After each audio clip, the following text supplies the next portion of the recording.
kijkers en welkom bij Limburg Schakelt, onze kortreeks over de energietransitie. Vandaag staan we stil bij de energie-intensieve industrie, want daar belooft de omschakeling naar hernieuwbare energiebronnen een grote uitdaging te worden. Hoe kunnen bedrijven die verduurzaming aanpakken en welke stappen nemen ze vandaag al? We ontdekken het in de laatste aflevering van Limburg Schakelt. Bij ons in de studio Noël Slange, algemeen directeur van de Provinciale Ontwikkelingsmaatschappij POM Limburg kortweg. Ja, dat belooft nog een hele uitdaging te worden, die energietransitie in Limburg. Dus die grote energie-intensieve bedrijven, om die op het goede pad te krijgen. Ja, en zeker met de huidige geopolitieke situatie die toch energievoorziening heel moeilijk maakt en ervoor zorgt eigenlijk dat onze bedrijven toch wel vaak in het nadeel staan tegenover bijvoorbeeld bedrijven in China of de Verenigde Staten, waar eigenlijk de staatssteun veel verder gaat dan bij ons. Ja, dat is oneerlijke competitie dan, zou je kunnen zeggen. Heeft Limburg veel energie-intensieve bedrijven? Natuurlijk niet zoveel als bijvoorbeeld het Antwerps havengebied, maar we hebben er toch wel een aantal zeer belangrijke. Denk bijvoorbeeld aan Aperam, maar ook een aantal belangrijke steenproducenten en zo. En ja, daar heb je natuurlijk heel veel energie voor nodig. Ja, en dat zijn echt grote uitstoters, of hoe moeten we dat dan zien? Uitstoters zou je dat niet noemen, grote uitstoters, want over het algemeen zijn onze bedrijven veel milieuvriendelijker dan op heel veel andere continenten. Onder andere dankzij de Europese strategie. Maar ze verbruiken natuurlijk wel heel veel, omdat er heel veel energie nodig is. En dat plaatst hen ook wel soms in een concurrentieel nadeel vandaag. Ja, dat is één punt. U haalde het andere punt al aan, de crisis in Iran. Ja, we mogen spreken van een energiecrisis waar we nu echt middenin zitten. Voelen de bedrijven dat nu al? Bedrijven voelen dat heel sterk omwille van twee redenen. Ten eerste de kosten natuurlijk die stijgen, maar door de stijging van de kosten natuurlijk ook de vraag die afneemt. En dat is een zeer grote uitdaging. En vandaag betalen we misschien wel een beetje ook de prijs voor het feit dat we de beste van de klas waren met onder andere het ETS-systeem en zo. Wat betekent dat de kost voor onze bedrijven hoog is, de energiekost tegelijkertijd ook hoog is. En ik denk wel dat het belangrijk is om daar dingen aan te doen nu.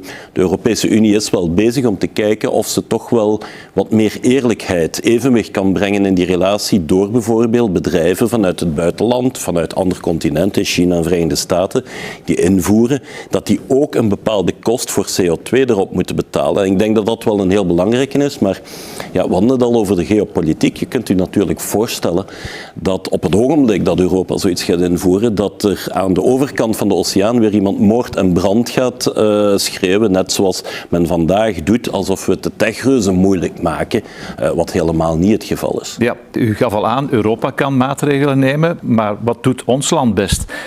Die grote industrie die vraagt eigenlijk bijvoorbeeld om meer kerncentrales. Ja.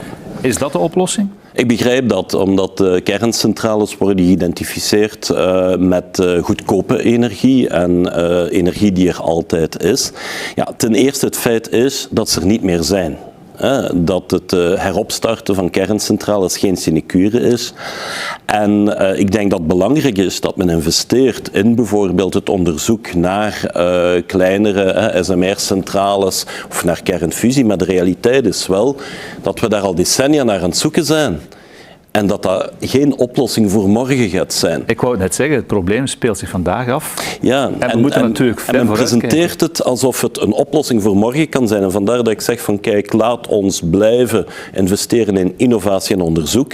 Maar we zien tegelijkertijd in Europa dat de nieuwe projecten van kerncentrales die er zijn, dat ze veel langer duren en een veelvoud kosten, waardoor ze dure energie produceren. Ja. Dus het is goed voor de energieonafhankelijkheid, maar als we willen dat de kost laag blijft, dan is het zeer belangrijk dat wij ook blijven investeren in die duurzame energie. Want daar doen we het eigenlijk al zeer goed. Dat brengt al heel veel op. En dat zou geen of-of verhaal mogen zijn. Vandaag is het energiedebat te ideologisch geworden. Je bent ofwel voor het een ofwel voor het ander. Ik denk dat het evenwichtig is om op de twee te blijven gaan en daar toch wel te zorgen dat we wat meer op de lange termijn investeren. Ja, met andere woorden, dat ETS-systeem, dat mogen we niet zomaar weggooien. Het kind niet met het badwater weggooien, heet dat dan. Het ETS-systeem heeft voor een aantal heel goede dingen gezorgd. Namelijk heeft er onder andere voor gezorgd dat onze bedrijven vandaag verder staan dan heel wat andere bedrijven. Maar een belangrijke voorwaarde is wel level playing field. Of zoals men zegt, eerlijke concurrentie. En daar moet natuurlijk de Europese Unie zijn werk ook wel doen. En zoals in veel debatten, wat meer haar op de tanden krijgen. Ja, we moeten misschien eens even uitleggen wat ETS precies is. Hè? ETS is eigenlijk een systeem waarbij de CO2-uitstoot eigenlijk een bepaalde kost heeft en die kost wordt verhandeld. Dus wat betekent dat een bedrijf dat het bijvoorbeeld heel goed doet op energievlak, kan eigenlijk op dat ogenblik gaan handelen met de tonnen die ze uitsparen en anderen kopen dat weer. Dat is ook iets wat internationaal gebeurt, wat ook wel belangrijk is voor de ondersteuning bijvoorbeeld van een aantal continenten die nog moeten inhalen, die eigenlijk nog industriële ontwikkeling moeten hebben, zoals het zuiden voor een stuk. En als je de resultaten bekijkt van ETS, zijn die wel zeer positief. Dus als we even de internationale situatie buiten beschouwing laten, moest de hele wereld zo'n systeem invoeren, dan denk ik dat dat effect echt de innovatie zou versnellen en ook het CO2-probleem, het klimaatprobleem in belangrijke mate zou oplossen. En dat is niet onbelangrijk natuurlijk, want met de milieuvoorwaarden moeten we ook aan de slag en het milieu moeten we natuurlijk redden. Hè. Wat moeten we verwachten, iets anders dan van die witte waterstof, die bel die gevonden is in Frankrijk en mogelijk ook in België zit. Is dat het wonder dat onze problemen gaat oplossen? Waterstof is natuurlijk belangrijk, niet in het minst, omdat sommige grote energieverbruikers een oplossing voor hen kan zijn. En ten tweede omdat we eigenlijk nog geen echt goed werkende grootschalige batterijtechnologie hebben. Eigenlijk is waterstof, kunstmatige waterstof is bijna een batterij. Witte waterstof die haal je eigenlijk uit de grond, maar is natuurlijk ook niet oneindig. Net zoals kolen en gas niet oneindig zijn.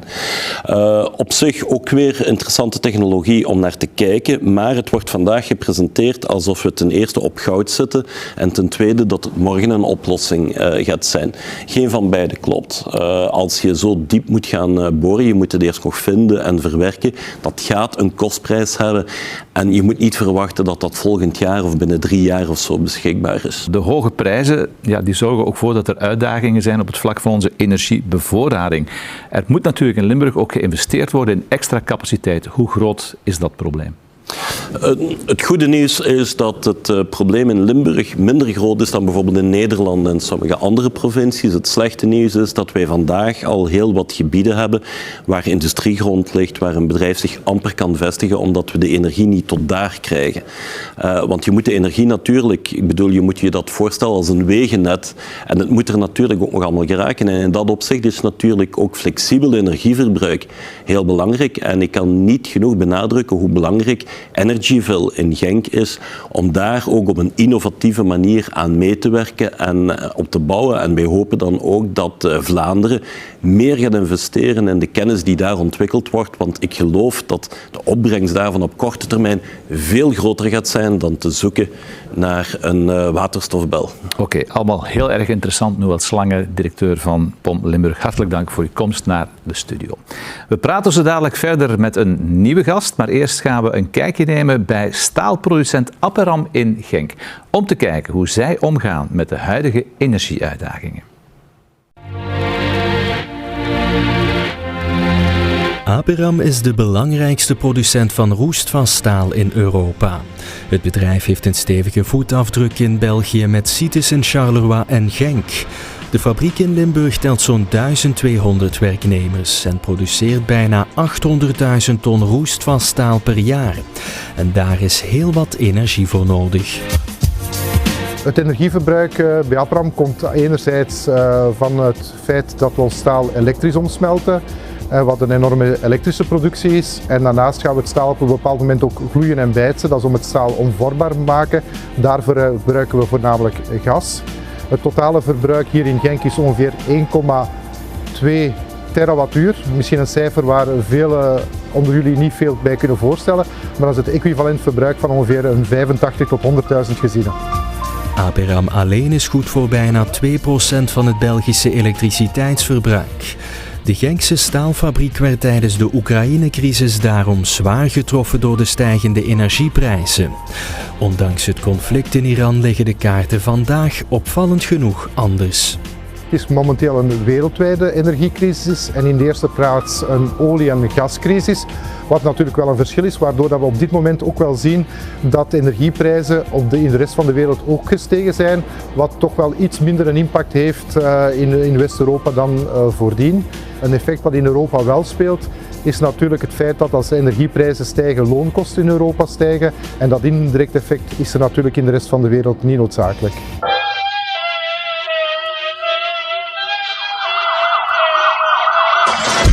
De grote verbruikers in Genk zijn de 2 vlambooggovens. Hier probeert de fabriek flexibel om te springen met het elektriciteitsverbruik. Wij volgen dag op dag natuurlijk en eigenlijk uur op uur de energieprijzen op. En wij gaan onze productiviteit een stukje sterker maken wanneer er goedkoop energieprijzen zijn. En we gaan een stuk afremmen wanneer er daadwerkelijk zeer hoge energieprijzen zijn.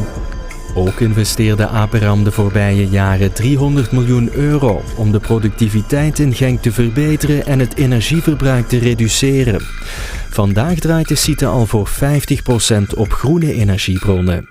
Enerzijds is een deel van onze groene energie afkomstig van onze eigen site, vanuit windmolens en vanuit een zonnepanelenpark. Een zonnepanelenpark met iets meer dan 50.000 zonnepanelen. Verder hebben we natuurlijk ook wel wat contracten met andere groene leveranciers van energie. Dat zijn belangrijke maatregelen, maar zolang dat die energieprijs natuurlijk gekoppeld blijft aan de gasprijs, ja, merk je natuurlijk niet altijd dat die goedkope energie ook altijd bijdraagt in het resultaat. En dat is ook wel een belangrijke boodschap richting onze overheden. Aperam vraagt de overheid daarom om het dure gas los te koppelen van de goedkopere elektriciteitsprijzen. Ook Europese maatregelen zijn dringend nodig om concurrentieel te blijven met de VS en Azië waar de energiekosten lager liggen. Toch kijkt Aperam met vertrouwen naar de toekomst en zal het nog €160 miljoen investeren in zijn Europese vestigingen. Een groot deel daarvan gaat naar de fabriek in Genk. Ik ben er wel sterk van overtuigd dat iedere partner zijn verantwoordelijkheid neemt. Ik denk de overheid in het beschikbaar maken van betaalbare energie. En wij nemen onze verantwoordelijkheid in het kader van investeringen, dat er wel degelijk een toekomst is voor de industrie en verder ook de staalindustrie hier in Europa.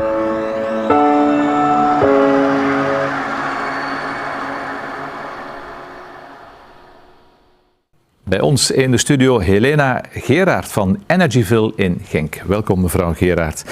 Ja, zien jullie in de huidige context de ongerustheid bij de Limburgse bedrijven groeien? Ja, absoluut. We krijgen zeker veel meer vragen van bedrijven die op zoek zijn naar oplossingen uit deze crisis. Maar helemaal nieuw zijn de vragen niet. Eigenlijk kunnen we zeggen dat sinds 2022, bij de crisis in Oekraïne, dat toen eigenlijk al door de hoge gasprijzen, hoge elektriciteitsprijzen, dat energie echt top of mind werd bij heel veel bedrijven. En sindsdien zijn die vragen niet gestopt. Ze zijn wel complexer geworden, want het gaat niet alleen meer over hoe kunnen we vergroenen, verduurzamen, minder gas gaan verbruiken. Het gaat nu ook over hoe kunnen we competitief zijn en ook hoe kunnen we eigenlijk onze strategische autonomie, dus onze veiligheid in Europa gaan bewaren. Ja, competitief zijn, dan kijkt men over het continent heen, verder dan Europa. Ja, absoluut. Heel veel bedrijven ervaren vandaag dat het heel moeilijk is om vanuit Europa te kunnen concurreren met bedrijven die bijvoorbeeld in China of in de Verenigde Staten zitten. En dat heeft voor een heel groot deel te maken met de energiekost. De energiekost die in Europa, door ook de keuzes die gemaakt zijn door de energietransitie, eigenlijk hoger liggen dan in die andere werelddelen. Maar niet alleen door beleidskeuzes, ook door bijvoorbeeld de nabijheid van bepaalde grondstoffen. En dat wordt ervaren als een competitief nadeel.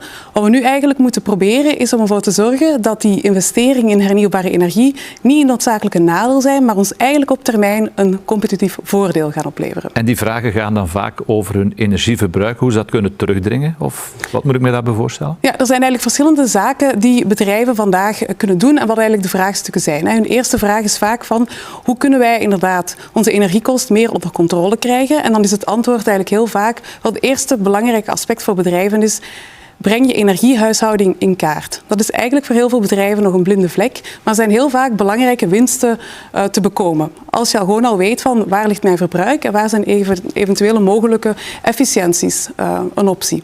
Tweede punt is kijken naar energiecontracten.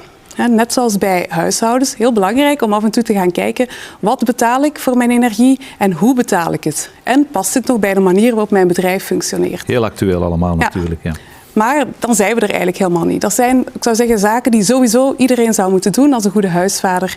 Maar nog veel belangrijker is eigenlijk, en daar zetten we met Energyville ook volop in, is om verder te gaan in het pad naar elektrificatie. Ja. Wat wil dat zeggen? Die fossiele brandstoffen, zowel voor mobiliteit, maar ook voor verwarming, om die eigenlijk naar het elektrische pad te gaan brengen. Afbouwen van fossiele brandstoffen. Absoluut. Ja. En dat vraagt inderdaad investeringen. Investeringen in nieuwe technologieën. We kijken bijvoorbeeld naar wind, zon, maar ook naar batterijen, naar e-boilers. Maar we kijken dan bijvoorbeeld ook naar flexibiliteit. Wat wil dat zeggen? Op het moment dat je overschakelt van gas naar bijvoorbeeld elektriciteit, om ervoor te zorgen dat je ook dat verbruik van die elektriciteit gaat afstemmen op eigenlijk die realiteit van meer hernieuwbare energie. Ja. Dus bijvoorbeeld veel verbruiken als de prijzen laag zijn, minder verbruiken als de prijzen hoog zijn.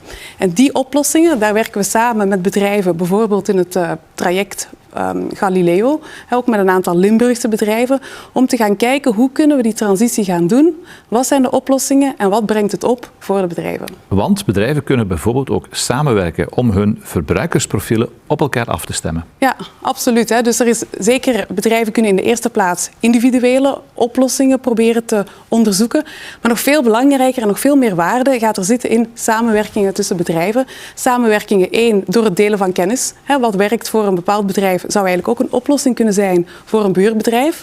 Maar een tweede element is bijvoorbeeld echt gaan samenwerken als het gaat over het gebruik van bijvoorbeeld infrastructuur. En dan kijken we naar, waar ook al naar verwezen werd in eerdere gesprekken, netcongestie. Er is een onvoldoende capaciteit op het elektriciteitsnet om elk bedrijf exact te geven wat ze zouden willen.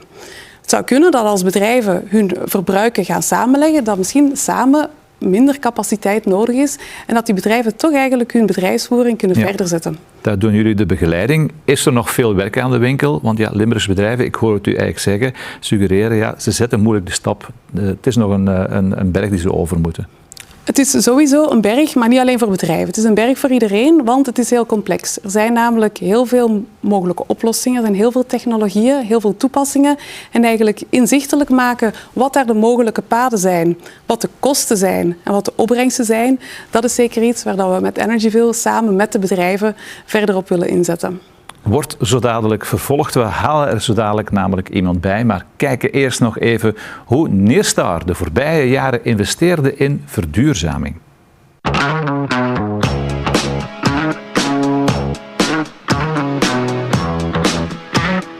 Het bedrijf Nyrstar is marktleider in de productie van geraffineerd zink en lood. De multinational heeft sites in Pelt en het Antwerpse Balen. Het hoofdkantoor is gevestigd in Budel in Nederland. Voor Noord-Limburg is het bedrijf een belangrijke werkgever. Ja, de groep Nyrstar stelt 3000 medewerkers te werk. In België, in Balen en Pelt, werken ongeveer 650 mensen. En ook nog indirect stellen we een 1500-tal contractoren te werk. We zijn ook steeds op zoek naar nieuwe collega's, wat soms een uitdaging is, omdat we vaak ook technische profielen zoeken. En die zijn natuurlijk niet zo makkelijk te vinden. De zink wordt gemaakt door elektrolyse. Daarbij wordt er enorm veel elektriciteit verbruikt. Vroeger kwam die elektriciteit uit fossiele brandstoffen en kernenergie. Maar de vergroening werd jaren geleden al ingezet. Wij gebruiken op jaarbasis meer dan 1 miljard kilowattuur aan elektriciteit. Dus dat is meer dan 1% van het volledige Belgische verbruik. Dus de kost van elektriciteit is heel belangrijk voor ons. Wij zijn bijna volledig geëlektrificeerd, dus we gebruiken heel weinig gas- en olieproducten. Maar die hogere gasprijs leidt ook tot hogere elektriciteitsprijzen. Daarom doet het bedrijf heel wat investeringen in groene energie. Het Kristal Solarpark in Lommel is het grootste zonnepark van België. Hier wekt Nyrstar zelf elektriciteit op. We hebben ook windmolens, die zie je ook op de achtergrond. En ook in Pelt hebben we zonnepanelen en windmolens. Er is ook op onze site hier in Balen en Lommel een batterij, een 25 megawatt batterij.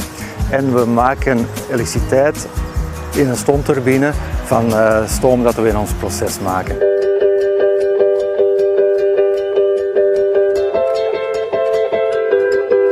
Het bedrijf wil nu volop inzetten op flexibiliteit, door overcapaciteit te creëren in de elektrolyse en de zinkrijke grondstof tijdelijk op te slaan. We zetten dus volop in op flexibiliteit met die virtuele batterij. Dat is een heel concreet project. We hebben al meer dan 3 miljoen euro geïnvesteerd in technische studies. Dus we zijn van plan om de capaciteit van onze elektrolyse uit te breiden en buffervaten te voorzien voor en na de elektrolyse, zodanig dat we onze elektrolyse flexibel kunnen uitbaten. Na die investering kunnen we 120 megawatt flexibel uitbaten en we kunnen dan 5,5 dag aan een stuk op maximumcapaciteit werken en ongeveer 3 dagen aan een stuk op minimumcapaciteit. En zo kunnen we dan een hernieuwbaar profiel volledig volgen. Na de energiecrisis, de coronacrisis en nu de spanningen in het Midden-Oosten probeert het bedrijf op alle vlakken zo flexibel mogelijk te zijn. Je moet je aanpassen, want anders red je het niet. Maar dat is, we hebben in Europa specifieke uitdagingen, maar eigenlijk geldt dat voor businesses overal.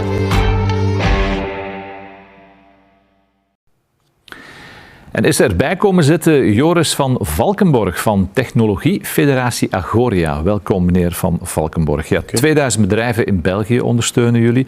Hoe groot moeten we ons dat energieprobleem concreet voorstellen in Vlaanderen? Ja, het is dus wel een serieus probleem. We zitten nu met de derde energiecrisis in 5 jaar. We hebben eerst COVID gehad, dan de inval van Rusland in Oekraïne en nu de Iran-crisis die er bovenop komt. Ja. Immens. We zaten al met een probleem van hoge energieprijzen in Europa. En bijkomend hebben we ook vanuit Europa heel ambitieuze klimaatdoelstellingen. Er zijn eigenlijk 3 aspecten van dit verhaal. Dan zou je kunnen zeggen de perfecte storm. Yes, ja. Ja. Wat betekent dat dan concreet? Zijn er bedrijven, hebt u daar voorbeelden van bedrijven die de productie moeten afbouwen of die bijvoorbeeld overgaan tot een sluiting? Productie niet afbouwen, maar wat we wel zien is dat na die 3 crisissen dat er heel veel bedrijven nog eigenlijk exposed zijn aan die hoge energieprijzen. Ze hebben niet echt een strategie in handen om zich te wapenen tegen die hoge energiekosten. En één daarvan kan zijn om bepaalde energiecontracten in de termijn af te sluiten en ook te hedgen, protective hedges te doen, om beter gewapend te zijn tegen die volatiliteit. Een andere manier natuurlijk is om over te schakelen op hernieuwbare, zodat ze minder sterk afhankelijk zijn van die volatiliteit van voornamelijk fossiele brandstoffen. Maar een gevolg daarvan is natuurlijk van die hoge energieprijzen dat ze die gaan doorrekenen aan de klant. En dan zitten we natuurlijk in een vicieuze cirkel. Inderdaad. Ja. Ja, hoe zwaar wegen die energieprijzen momenteel door op de competitiviteit van Vlaanderen als regio? Ja, zeer sterk. Het is eerder al gezegd, wij zitten hier met relatief hoge energieprijzen ten opzichte van onze buurlanden en andere regio's. We spreken dan vooral over de Verenigde Staten en China. Het probleem is tweedelig, vooral qua wat elektriciteitsprijs betreft. Zitten we enerzijds met het marktprijsgedeelte dat redelijk hoog is, maar ook met het non-commodity gedeelte. Dat zijn de taksen, distributie, transportkosten, die in België toch relatief hoog liggen. Ja. Als we dan naar gas kijken, hebben we natuurlijk volledig de switch gemaakt van goedkoop Russisch gas. Onze bedrijven waren bijna verslaafd aan dat goedkoop Russisch gas. En vandaag moeten wij rekenen op LNG. Dat is liquefied natuurlijk gas. En dat is ook onderhevig aan geopolitieke spanningen zoals we vandaag zien met de Iran-crisis. Ja. Alle bedrijven klagen erover, ook bij politici, over die hoge energieprijzen, dat daar dringend iets moet aan gedaan worden. Is dat inderdaad zo dat die prijzen zo hoog liggen in België in vergelijking met het buitenland, met ons omringende landen bijvoorbeeld? Ja, dus het antwoord daar is genuanceerd. Hè. Dus het probleem stelt zich vandaag vooral dat de Europese energieprijzen en energiekosten een stuk hoger liggen dan van andere regio's. China en Verenigde Staten, bijvoorbeeld Verenigde Staten, spreken over een factor 2. Dat zijn grote verschillen en die maken vooral voor bedrijven die op een wereldmarkt spelen een probleem. Als we dan kijken binnen Europa, dan moeten we kijken naar de verschillende componenten waaruit een energieprijs is opgebouwd. Enerzijds de commodity, dus de pure energie, elektriciteit of gas. En bijvoorbeeld voor elektriciteit zitten we daar eigenlijk aan met regionale markten. Dat wil zeggen dat de commodityprijs voor België in heel veel gevallen niet erg verschillend is dan Frankrijk en Nederland. Op het moment dat er voldoende capaciteit is om tussen landen elektriciteit te gaan transporteren. Op sommige momenten zien we wel nog steeds verschillen. En dan is het vooral belangrijk dat we blijven inzetten op wind en zon. Maar naast die commodityprijs hebben we natuurlijk ook nog de nettarieven. Dat zijn de kosten eigenlijk om de commodity, gas, elektriciteit, tot bij de eindgebruiker te brengen. Dat is de infrastructuur. Ja. En daar zien we grote verschillen tussen landen. En bijvoorbeeld de transportkosten in Frankrijk liggen een stuk lager dan in België. En het laatste element zijn de heffingen en de taxen, de belastingen. Daar zijn natuurlijk grote verschillen tussen landen. Maar dan zien we bijvoorbeeld dat de gasprijs in Nederland hoger ligt, omdat daar zwaardere taxen zitten. Algemeen kunnen we zeggen dat voor elektriciteit België iets duurder is dan de omringende landen. En voor gas over het algemeen iets goedkoper op sommige momenten dan de omringende landen. Maar het hangt heel erg af van welk aspect je gaat bekijken. En er zijn dus ook verschillende oplossingen mogelijk, afhankelijk van welk element van de prijs je gaat spelen. En wat vindt u nu als Agoria? Vindt u dat de overheid moet ingrijpen om die prijzen te drukken, zeker met wat nu bezig is in Iran? Dat klopt. Wij vragen dit al enkele jaren. Eerst was er sprake van de energienorm in 2016. Die voorzag in een korting op de transmissietarieven voor energie-intensieve bedrijven. Dus daar pleiten wij heel sterk voor. En anderzijds is er op Vlaams niveau een kader gecreëerd vanuit Europa, SISAF, waarbij dus op die commodityprijs zou kunnen ingespeeld worden. Dus de kaders liggen daar, maar het is 11:55. Het wordt tijd dat er echt iets voor de industrie gedaan wordt tijdens deze crisis. Dat is een heel duidelijke boodschap natuurlijk. Hè. Aan de andere kant zijn er de netwerkproblemen. Hè. Ja. Investeringen die gebeuren door Fluvius en Elia om de netten te versterken. Maar gaat dat snel genoeg? Wat is daar jullie mening? Nee, dat gaat niet snel genoeg. Deze investeringen hadden eigenlijk 10 jaar geleden moeten gebeuren. Ze gebeuren vandaag. En daar zien we dat die aan hele hoge kost gaan. Hè. We spreken van 15 miljard investeringen de komende 10 jaar. Wat wij als Agoria vragen is dat deze kost niet volledig 1 op 1 wordt opnieuw doorgerekend aan de eindklant, maar dat men bijvoorbeeld ook gaat kijken naar alternatieve financieringsmogelijkheden. Maar we moeten bijvoorbeeld wel zeggen dat de Vlaamse overheid uitpakt met een plan klimaatsprong voor de industrie. Is dat dan onvoldoende of biedt dat geen soelaas? Het is niet onvoldoende, maar het start ook pas in 2028, terwijl we vandaag met een heel grote crisis zitten. Dat klimaatsprongplan is zeer goed. Er gaat 2 miljard euro voorzien worden om de energie-intensieve industrie te steunen in hun decarbonisatie-elektrificatieplannen via systemen van Contracts for Difference. Dus dat is op zich goed, maar komt alleen een beetje te laat, denk ik. Als we dat hier allemaal samenvatten, dan ziet dat er allemaal niet zo goed uit. Hoe moeten we nu kijken naar de toekomst van de industrie in Vlaanderen? Een vraag voor jullie beiden om af te sluiten. Ja, mevrouw Gerard. Ik denk eigenlijk dat we best hoopvol mogen zijn. En de reden is, misschien is Limburg wel het perfecte voorbeeld. Hè. Limburg is eigenlijk een regio die zichzelf altijd op moeilijke momenten heeft weten heruitvinden door 2 belangrijke punten, door samenwerking en door innovatie. Ik denk eigenlijk als we blijven inzetten op die samenwerking tussen bedrijven, maar ook samen met innovatie en met bijvoorbeeld alle de beleidsmakers met de neuzen in dezelfde richting, dat we eigenlijk er wel in gaan slagen om hier sterker uit te komen. Maar het moet wel nu gebeuren en niet morgen. Ja, en we staan aan de vooravond van die energietransitie. Ja, het is niet 5 voor, maar 11:55. Dat klopt. Ja. Ik sluit mij aan bij Helena. Er moet iets gebeuren voor de industrie, maar ik ben ook hoopvol. Hè. En we zien bij onze leden, ook bij Agoria, heel veel leden die echt mee zijn met de klimaattransitie. Dus de voorbeelden zijn er, ze moeten gekopieerd worden. Oké, laten we ons daaraan optrekken. Hartelijk dank voor uw komst naar de studio. Ik neem graag afscheid van mijn 3 gasten en van u, beste kijker. Hopelijk heeft u de voorbije weken heel wat bijgeleerd over de energietransitie die voor de deur staat. Een omslag met heel wat uitdagingen voor Limburg, maar eentje die actueler is dan ooit. Graag tot ziens.